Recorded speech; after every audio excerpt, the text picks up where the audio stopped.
And joining us now is on behalf of the Scottish National Party, is the SNP Stewart Maxwell. Mr Maxwell, thank you for being with us.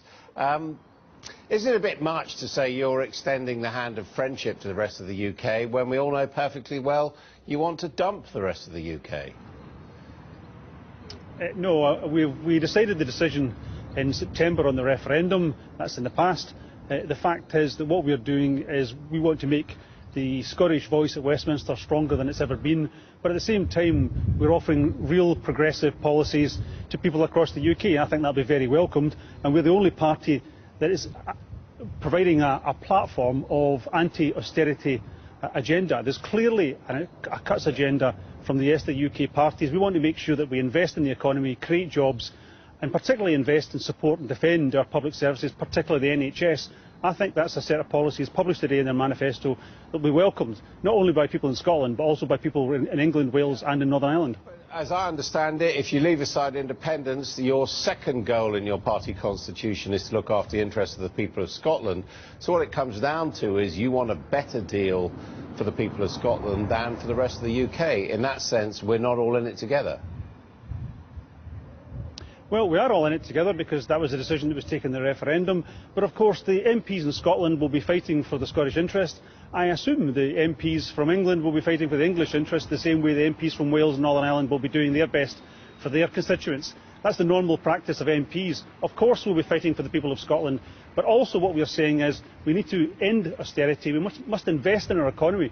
If we invest just 0.5% of extra public spending every year over the next Parliament, we can see an extra £140 billion of public spending. We can still see the debt falling as a share of national income, and yet we can invest that money in putting in capital investment to create jobs, grow the economy, end austerity and reverse the dreadful cuts, particularly the attacks on disabled people. I think that's the kind of policy platform that would be attractive right across the UK.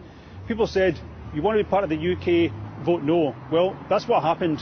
We're now taking part in an election which is about being part of the UK, and we're offering a policy platform that I think is so different than other parties, but will be very welcomed by people everywhere in the UK. But what you really want to do is to supplant the Labour Party, isn't it?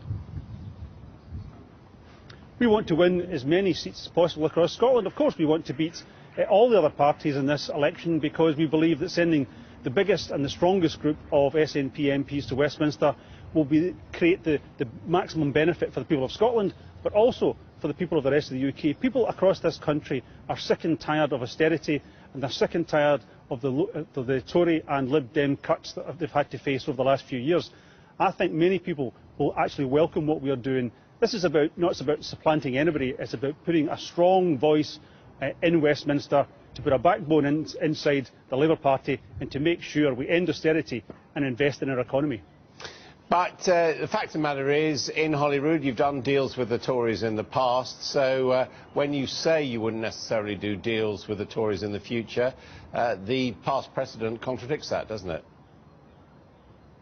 No, it doesn't. That's completely incorrect. We haven't done any deals with the Conservative Party. We won't be doing any deals with the Conservative Party. The Tories propped up a minority SNP administration in Holyrood.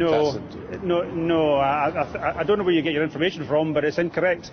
Throughout the 4 years of the minority administration, we got support from a range of different parties at different times.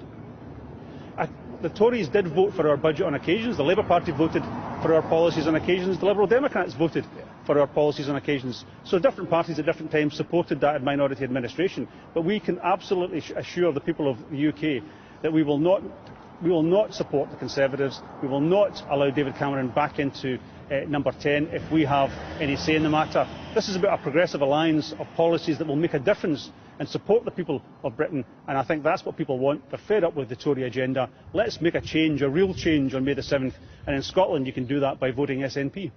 OK, Mr Maxwell, thank you very much indeed for joining us.